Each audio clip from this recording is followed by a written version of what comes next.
कहानी यहाँ जरूरत है। किसी हलवाई की दुकान में थाल में सजे हुए रसगुल्ले रखे हुए थे। सामने सड़क पर कुछ मजदूर शक्कर की बोरियां पीठ पर लाद कर लिए जा रहे थे। थाल में सजे हुए रसगुल्ले हंसते हैं और कहते हैं, ये चीनी बहन, एक तेरी जिंदगी है अपमान भरी, दूसरी मेरी जिंदगी कितनी सम्मान भरी है। मेरा नाम रसगुल्ला है, हलवाई की दुकान में थाल में सजा हुआ बैठा हूँ। ग्राहक आता है, हर कीमत चुका करके मुझको खरीद लेता है, सम्मान के साथ घर ले जाता है। दूसरे तुम्हारी जिंदगी है खेत में गन्ने के रूप में पैदा हुई, गड़ासे से काटी गई, हंसिया से छीली गई, ट्राली ट्रैक्टर में लादी गई, फैक्ट्री में पहुंची, फिर वहाँ टुकड़े टुकड़े तेरे हुए, कोल्हम पेरी गई, रस निकाला गया, रस तेरा उबाल दिया गया और उसके बाद चीनी बनकर बोरियों में पैक हो गई और पैक होकर गोदामों में अंधेरे में पड़ी रही। अब कितनी बार तो मजदूरों की पीठ पर लदती है और फिर पटकी जाती है।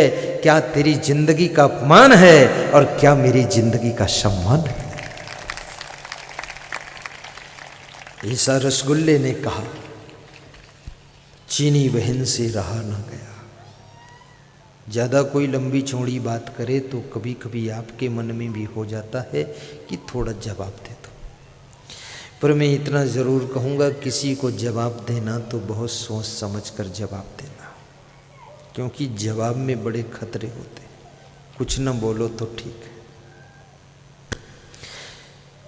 मुंह से निकली बोली, बंदूक से निकली गोली, धनुष से छूटा बाण, न जाने किसके ले ले प्राण। क्या पता है, संभल कर बोल। मैं छत्तीसगढ़ में था,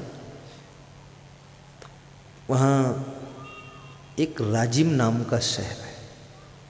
कुंभ मेला छोटा सा वहाँ मनाया जाता है सरकार की ओर से। छत्तीसगढ़ शासन उसकी व्यवस्था करता है। साधु संतों का भंडारा भी छत्तीसगढ़ की सरकार रमण भैया करते हैं, दक्षिणा भी देते सब संतों को। ये पहली सरकार है जो संतों को दक्षिणा बांटती है और संतों का भंडारा भी करती है। तो जिस दिन उद्घाटन समारोह होता तो मुझे बुलाया गया, मैं गया, बैठा था। तो एक मिनिस्टर आया, दूसरे मिनिस्टर ने कहा कि बड़े ठाठ से आ रहे हो, इतना लेट आ रहे हो, क्या मौसी के घर में आए हो? तो दूसरा मिनिस्टर मुस्कराया, बोला ठीक है, फिर आकर बैठ गया। तो मैंने कहा कुछ जवाब नहीं दिया। बोले जवाब देने जैसा नहीं है, जवाब दे दूं तो ये आदमी फिर कहीं ऐसा जवाब देगा हमको तो मेरा बहुत नुकसान हो सकता है। इसलिए अब ये चाहे मौसी का घर कहे, चाहे अपना घर कहे, चाहे ठाठ कहे, चाहे बाट कहे, अब कहकर चुप हो गया। अगर मैं कुछ कहूँ तो ये कुछ और कहेगा, इसलिए जवाब नहीं दिया मैं। क्योंकि अभी विश्वास मत मुझको जीतना है, तो ये विश्वास मत में फिर हमें जवाब दे देगा, वोट नहीं देगा, इसलिए जवाब देना नहीं। हर व्यक्ति को जवाब नहीं देना चाहिए, बात नहीं लड़ाना चाहिए। हर बात का जवाब कुतर्क तर्क सबके पास आ जाता है, लेकिन सबको जवाब मत दीजिए, अपनी जबान को रोक लीजिए, थोड़ा मर्यादा में रहिए। कितने लोग कहते बोलेंगे जरूर चाहे कुछ हो जाए। कितने लोग कहते क्या कोई नाक कटाए हैं, बोले ना हम बोलेंगे। अरे नाक नहीं कटाए हो, गला कट जाएगा तो नाक भी साथ में कटी चली जाएगी। ज़्यादा मत बकवास करो, शांत रहो, पी जाओ सब। तो रसगुल्ले ने बहुत बहुत बकवास किया तो चीनी बहन ने फिर जवाब दिया। क्या जवाब दिया?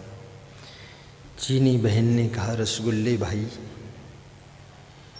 आपको बड़ा अहंकार है अपनी जिंदगी पर, और मेरी जिंदगी पर आपको बड़ा तरस आ रहा है।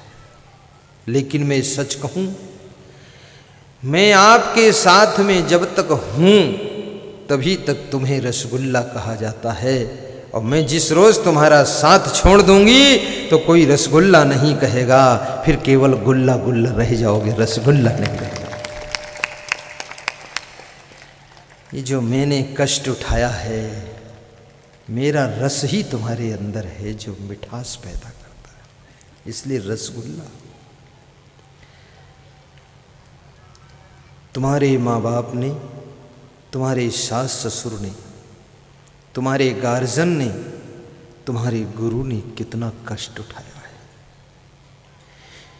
चीनी जैसे उनकी तपस्या है, और कैसे कैसे करके तुमको रसगुल्ला बना दिया है।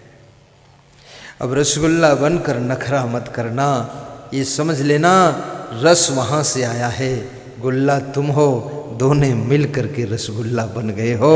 तो जरा जहाँ से रस आया है उनको धन्यवाद देते रहना, उनसे वाद विवाद मत करना।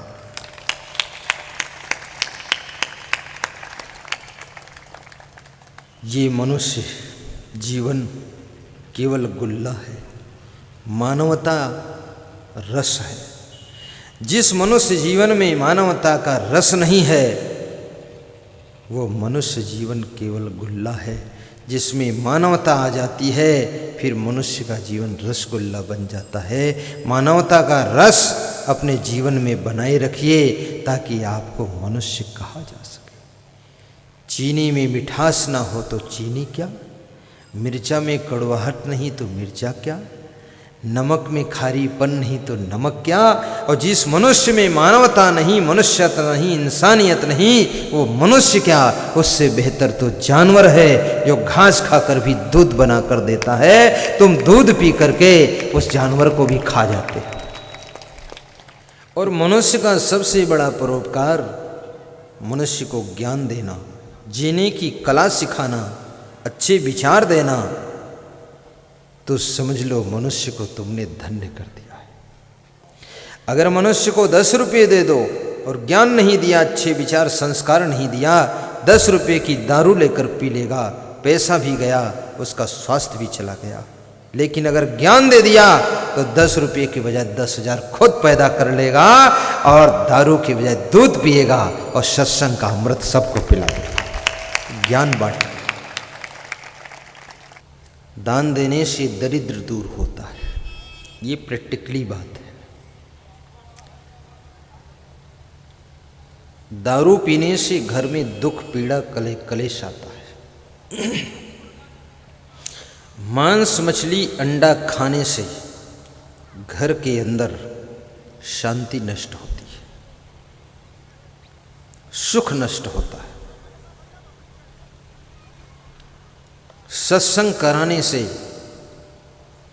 मन में शांति आती है, सत्संग सुनने से ज्ञान हो जाता है। नहीं ज्ञानेन सदृशम पवित्रम ही विद्यते, ज्ञान के समान मनुष्य को पवित्र करने वाला कोई नहीं। तो उत्तराखंड के राजा सुबोध राय दान करते थे रोज। राजा तो बहुत बनते हैं लेकिन दान सब नहीं कर सकते। ये दान करने का संस्कार होता है। गरीब भी दानी हो सकता है, अमीर भी हो सकता है, कंजूस भी हो सकते हैं। तो राजा दान कर रहा था, दान लेने वाले क्रमशः आते थे, दान लेकर धन्यवाद देकर चले जाते थे। एक आदमी ऐसा दान लेने के लिए आया जो आदमी मुंह से कुछ नहीं बोलता था, चुपचाप राजा के सामने खड़ा हो गया। तो राजा ने अपने मंत्री से पूछा, इसको क्या दे दूं? तो एक मंत्री ने कहा, इसको अच्छे कपड़े पहना दो। कुछ बोलता ही नहीं। दूसरे मंत्री ने कहा, इसको बहुत अच्छा भोजन करा दीजिए।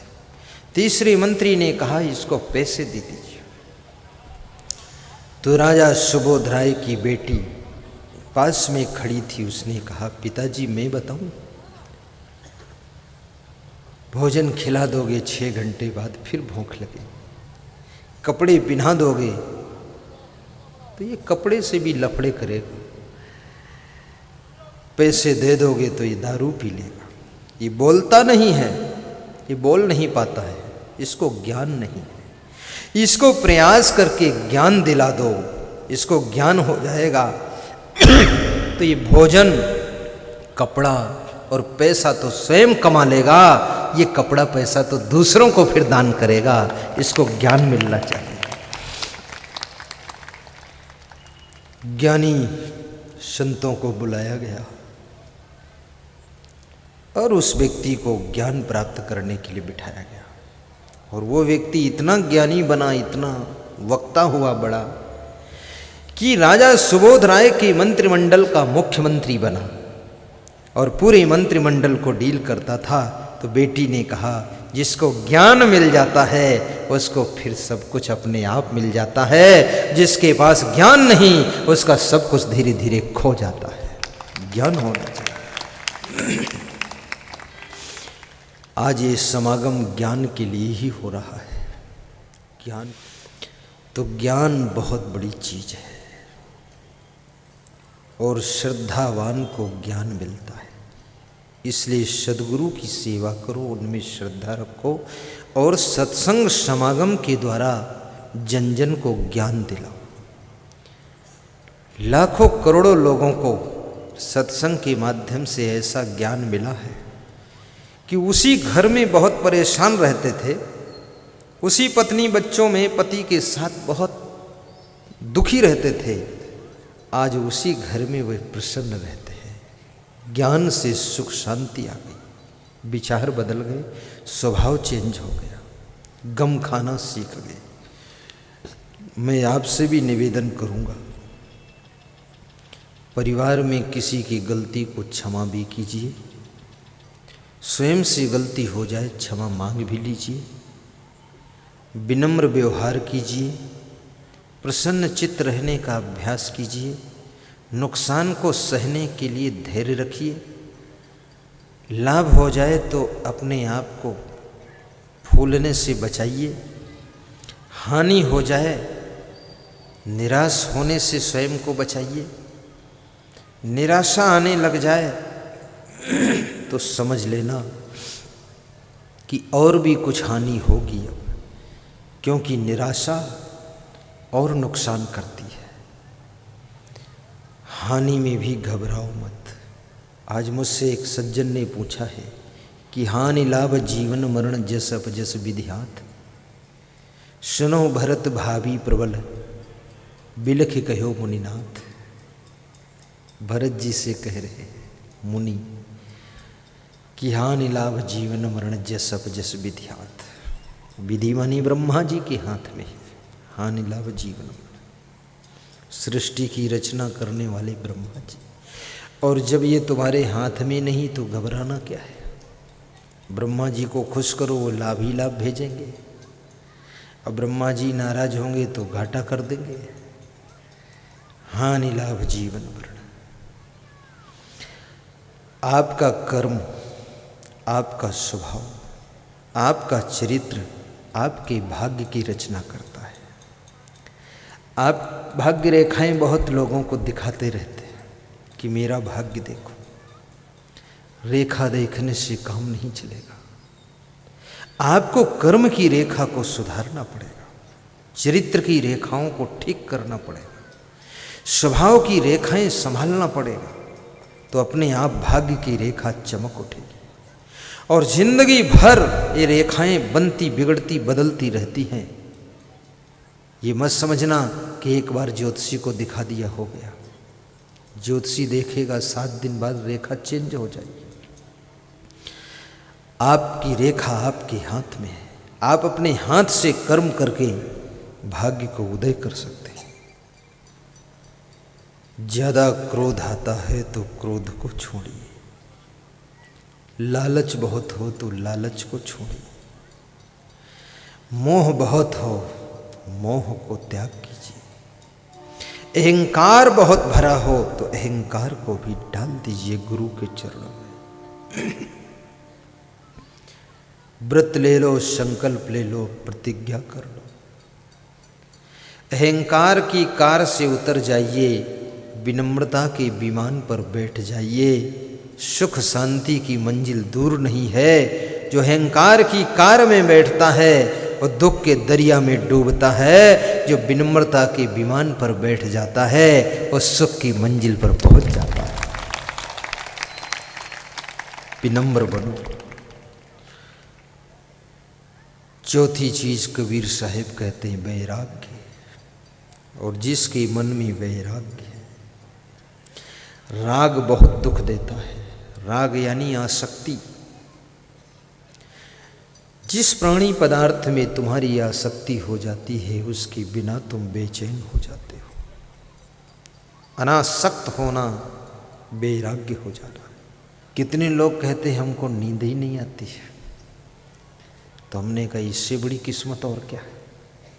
नींद नहीं आती तो बिस्तर की भी जरूरत नहीं, तो बिस्तर पड़ोसी को दे दो, उसको ज़्यादा आती। बोले बिस्तर देने के लिए हृदय में उदारता नहीं है तो क्या करोगे। नींद नहीं आती है।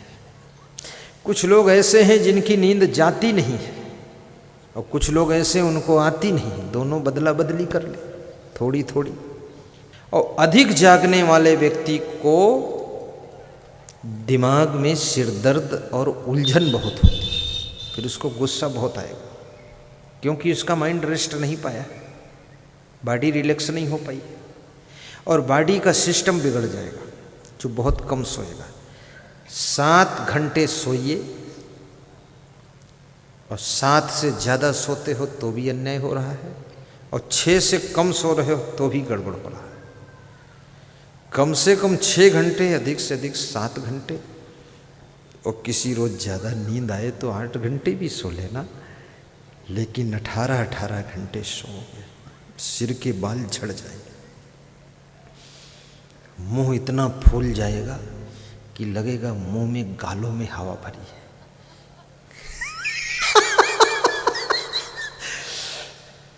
बहुत सोना भी मत, कुंभकर्ण भी मत बनो और बहुत जागना भी मत। और आज जिसको नींद नहीं आती उसकी हम थोड़ी सी दवाई बता देते हैं। बता दूं? आज बताऊं कि कल बताऊं? आज इसका मतलब है कि इसमें बहुत लोगों को नींद आती नहीं है, इसलिए बड़े जोर चिल्लाए हैं कि आज ही बता दो, रात में प्रैक्टिकल हो जाए।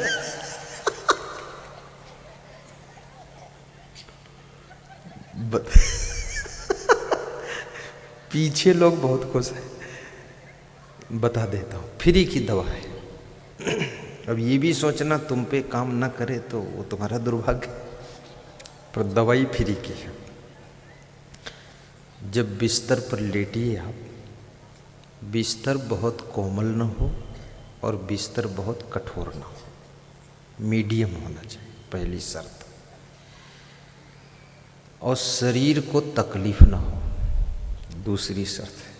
तकलीफ मतलब जैसे बिस्तर में कुछ गलत है, वहाँ कहूँ रुई निकली है गद्दा में है, या कहूँ गड्ढा है गद्दा में, तो फिर उसमें आपको डिस्टर्ब होगा। बराबर होना चाहिए। और बिस्तर गंदा ना हो, ओढ़ना बिछाना साफ सुथरा हो। ऐसा नहीं कि रजाई ओढ़ो तो उमा इतनी गंध आवत तुम सांस ले मुश्किल।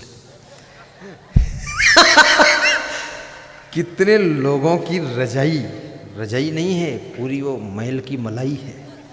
हाँ, न जाने क्या क्या उसमें तेल लगा के और गंध और लार थूक सब चटनी बनाया है। खूब साफ रखो, बिस्तर क्लियर हो। फिर जब उसमें लेटिए आप, तो अपने सिरहाने एक छोटी सी डायरी रखिए आप, और एक छोटा सा पेन और एक छोटी सी टार्च, और मच्छर है तो मच्छरदानी लगा लीजिए।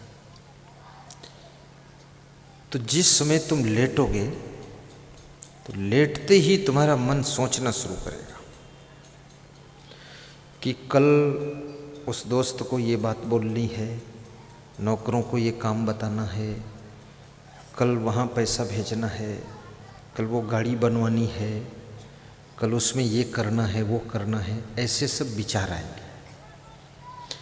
कल ससुराल वालों को बुलाना है, कल दुश्मनों से निपटना है, बहुत प्लानिंग आपका मन बनाना शुरू करेगा। बस जब प्लानिंग मन बनाने लग जाए तो मन को डर लगता है कि इतनी प्लानिंग बना रहा हूँ, कल सवेरा होने तक कहीं भूल न जाए। तो ये मन उस प्लानिंग को रिवीजन करता है बार बार, उस रिवीजन में तुम्हारी नींद डिस्टर्ब हो जाती है।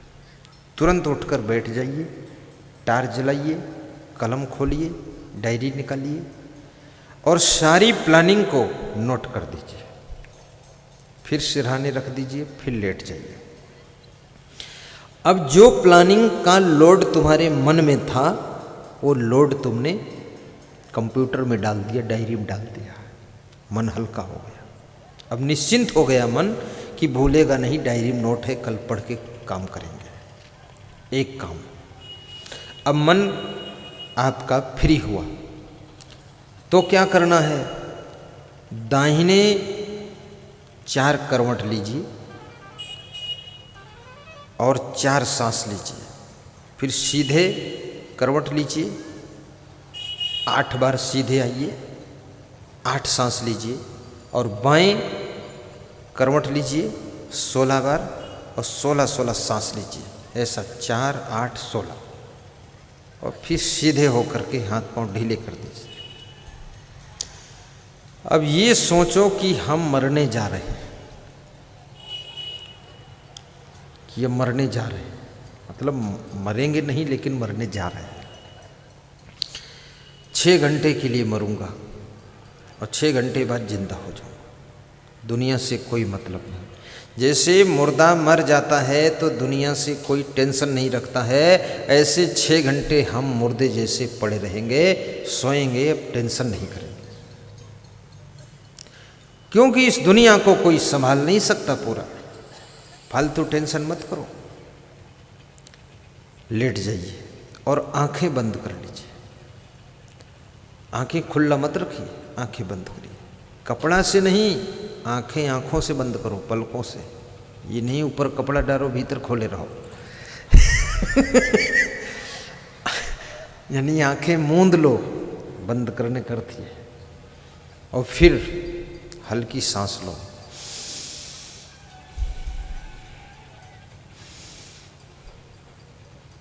धीरे धीरे तुम सो जाओगे, नींद आ जाएगी, गहरी नींद आएगी। एक फार्मूला। दूसरा फार्मूला, यदि आपके पेट में कब्जियत रहती है तो कब्जियत का चूरन खाकर सोइए तो गहरी नींद आ जाएगी। यदि आपका पेट भारी रहता है तो शाम को कुछ ना खाकर आधा गिलास पानी पीकर सोइए तो गहरी नींद आ जाएगी।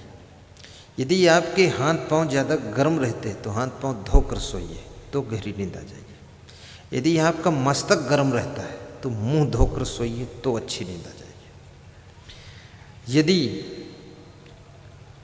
आपके मन में कोई दुख है तो थोड़ा सा मोबाइल में प्रवचन सुनकर या टीवी में प्रवचन सुनकर आधा घंटे तक उसके बाद सोइए तो नींद आ जाएगी। प्रवचन से मन का दुख दूर हो जाता है। नेक्स्ट फार्मूला, 24 घंटे में कम से कम 4-5 बार जोर से ठहाका मारकर हंसिए तो आपके शरीर में एंडोर्फिन्स केमिकल बनेगा, जो केमिकल रोगों से लड़ने की सामर्थ्य पैदा करेगा और आपकी बॉडी को रिलैक्स देगा और आपको गहरी नींद भी प्रदान करेगा। 4-6 बार जोर से हंसिए। हंसने से डायबिटीज़ कंट्रोल होता है, हंसने से हार्ट अटैक कंट्रोल होता है, हंसने से अनिद्रा की बीमारी दूर होती है। खुश रहने का अभ्यास कीजिए। नेक्स्ट बात, पानी ज़्यादा पियो, भोजन कम खाओ। नेक्स्ट बात, बाबा रामदेव का थोड़ा योगा कर लो। रामदेव जी सिखाते हैं ना, बाबा रामदेव का योगा। अनुलोम विलोम प्राणायाम, कपालभाति प्राणायाम, और जो भी उनका है, कुछ योगा कुछ व्यायाम, वो करिए, नियम से करिए। ये नहीं 3 दिन करो 2 दिन बंद रखो, तो उल्टा रिजल्ट आएगा। हमेशा करते रहो, जिंदगी भर करो, इससे तुम तेजस्वी रहोगे और नींद भी मीठी आएगी। और कभी कभी दिन में नींद आए तो दिन में भी थोड़ा सो लेना, कोई बुरा नहीं। सुबह मत सो, सूर्योदय के समय, सूर्यास्त के समय मत सो, लेकिन बीच में जो टाइम